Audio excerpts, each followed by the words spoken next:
Au vu de l'incertitude politique, les banques sont confrontées à un dilemme car il est plus difficile pour elles d'établir des prévisions à long terme.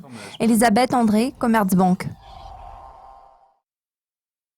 Comment avez-vous réagi à la décision sur les taux de la Banque centrale brésilienne la semaine dernière ?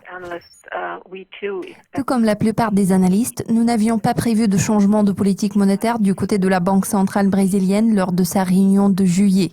La déclaration de la banque a prouvé que la nouvelle administration de la BCB, présidée par le gouverneur Ilan Goldfein, avait fermement l'intention de rétablir la crédibilité de la Banque centrale. La cible d'inflation est prioritaire pour le comité de politique monétaire, malgré le fait que l'économie souffre beaucoup d'une récession profonde due à l'incertitude politique.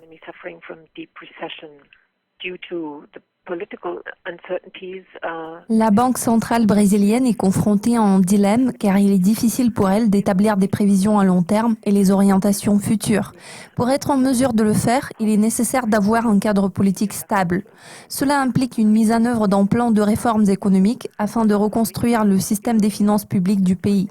Dans son énoncé de politique monétaire le plus récent, la Banque centrale brésilienne a fait noter que dans le contexte actuel, vu les risques pesant sur les perspectives économiques, il ne restait pas de place pour un assouplissement de politique monétaire.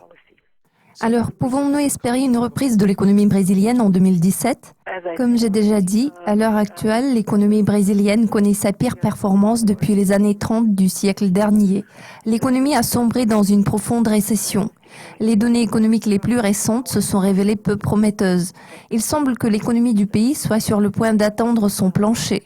Nous observons des signes persistants de faiblesse.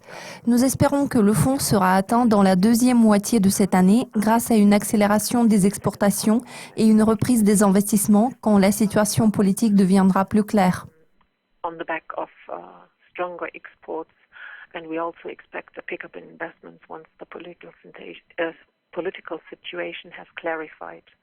Les Jeux olympiques 2016 de Rio vont-ils contribuer à une amélioration de la situation économique ? Les préoccupations en matière de santé, telles que le virus Zika, vont-elles effrayer les touristes ? En ce qui concerne les Jeux olympiques, bien sûr, ils pourraient donner un certain coup de pouce à l'économie. De toute évidence, le virus Zika pèse sur l'industrie touristique. Nous prévoyons que cette année, la croissance économique va ralentir. En toute logique, en 2017, la croissance devrait s'établir aux alentours de 0,6%.